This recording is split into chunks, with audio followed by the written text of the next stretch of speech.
ഒത്തിരി സന്തോഷം ഇങ്ങനെ ഒരു വേദി ഒരുക്കി തന്ന നമ്മുടെ ഉണ്ണിയാക്കാക്കും ഈ കുടുംബത്തിനും ആദ്യമായി നന്ദിയും കടപ്പാടും അറിയിക്കുകയാണ്.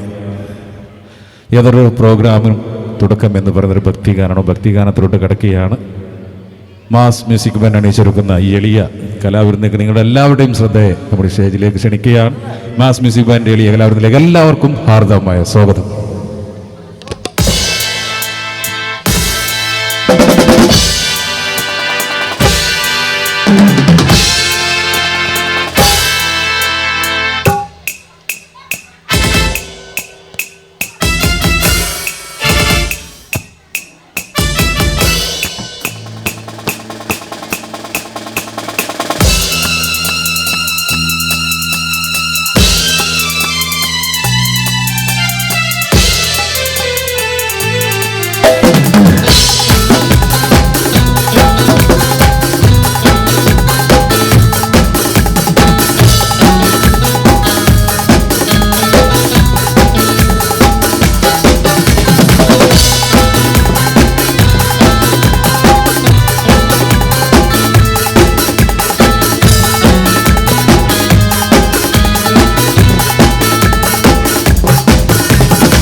താങ്ക് യു വളരെ ഒത്തിരി സന്തോഷം. അപ്പം നമ്മുടെ കുടുംബവും കൂട്ടവും ഒക്കെ എല്ലാവരും ഒരുമിച്ച് കൂടുന്ന നല്ലൊരു ദിവസമാണ് ഇന്ന്. നിങ്ങളുടെ എല്ലാവരുടെയും സപ്പോർട്ട്, ഞങ്ങളിവിടെ എല്ലാവരും ഈ ഇരിക്കുന്ന എല്ലാവരും ഇവിടെ വരാൻ കാരണം നമ്മുടെ ഉണ്ണിയാക്കാൻ്റെ മകൾ സിനു ആണ്. ഞങ്ങളുടെ കൂടെ ഞങ്ങളുടെ കൂടെ പ്രോഗ്രാമിനും ഒക്കെ വരുന്ന ഒരാളാണ് സിനു. അപ്പോൾ സിനു ആണ് നമുക്ക് ഈ ഇങ്ങനെ ഒരു പ്രോഗ്രാം ഒരുക്കി തന്നതും ആദ്യമായി സിനുവിനും ഒരിക്കൽ കൂടി നന്ദിയും കടപ്പാടും അറിയിക്കുകയാണ്. ഏതൊരു പ്രോഗ്രാമിൻ്റെയും തുടക്കം എന്ന് പറയുന്നൊരു ഭക്തിഗാനമാണ്. ഭക്തിഗാനത്തിലോട്ട് കിടക്കുകയാണ്. ഭക്തിഗാനത്തിന് ഞാൻ പേരെടുത്ത് പറയുന്നില്ല, കാരണം നിങ്ങൾക്ക് തന്നെ അറിയാം തുടക്കം അവൾ തന്നെ ആയിക്കോട്ടെ. അപ്പം അല്ലേ, പിന്നെ എല്ലാവരും സിനു പാടാൻ തയ്യാറാണ്, റെഡി ഫസ്റ്റ് പാടാം. അപ്പം ഒന്ന് കയ്യടി കൊടുത്ത് എല്ലാവരും ഒരു പ്രോത്സാഹനമായിട്ട്. നമ്മുടെ വീട്ടിലെ പരിപാടിയില്ല, അപ്പോൾ അവൾ തന്നെ തുടക്കം കുറിക്കണം. എന്തായാലും ഒത്തിരി സന്തോഷം. അതിനുശേഷം നമുക്ക് കുറച്ച് കഴിഞ്ഞതിന് ശേഷം ഉണ്ണികാക്കാൻ്റെ പാട്ടുമുണ്ട്. കുറച്ച് കഴിഞ്ഞതിന് ശേഷം ഇപ്പോൾ അല്ല, കുറച്ച് കഴിഞ്ഞിട്ട്. എന്തായാലും നല്ലൊരു കയ്യടിയോട് കൂടി സ്വാഗതം ചെയ്യാം സിനു.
ഭരിക്കേ